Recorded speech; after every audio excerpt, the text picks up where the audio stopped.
Here are the 4 top ways to boost your credit score. I'm Nate Atkin from Hummingbird Mortgages, and I'm here to help you learn all about the mortgage and financial tips that they didn't teach us in school.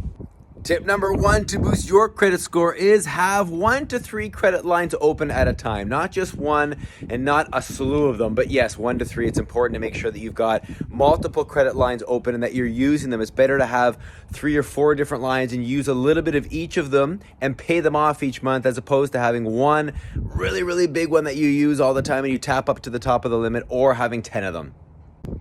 Tip number 2 to boost your credit, diversify your credit lines. So don't just have one credit card or just credit cards, period. Yes, if you can get approved for a line of credit, try to have a credit card, a line of credit, maybe a cell phone or a car payment. That way you've got multiple lines of credit that are out there that you're using to show the lender, yes, I'm responsible.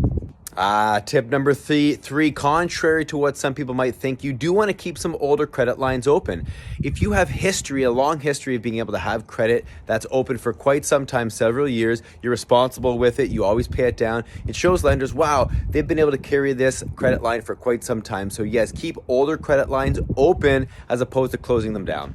And boosting your credit, tip number 4, pro tip is going to be always accept increases to your limits. If you're offered limits by your lender to increase your credit limit for a credit card or a line of credit, whatever it is, accept it.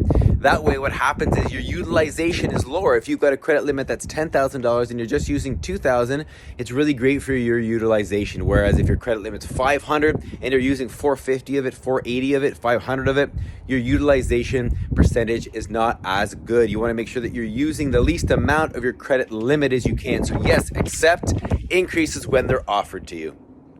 So there you have it. A good credit score isn't just about numbers, it's about opportunity. And having a good credit, make sure that you're open to all opportunities in lending. You can leverage lenders that way. So yes, take advantage of these 4 tips to boost your credit. Be sure to follow my page for everything mortgages and finance and everything they didn't teach us in school. Now you know.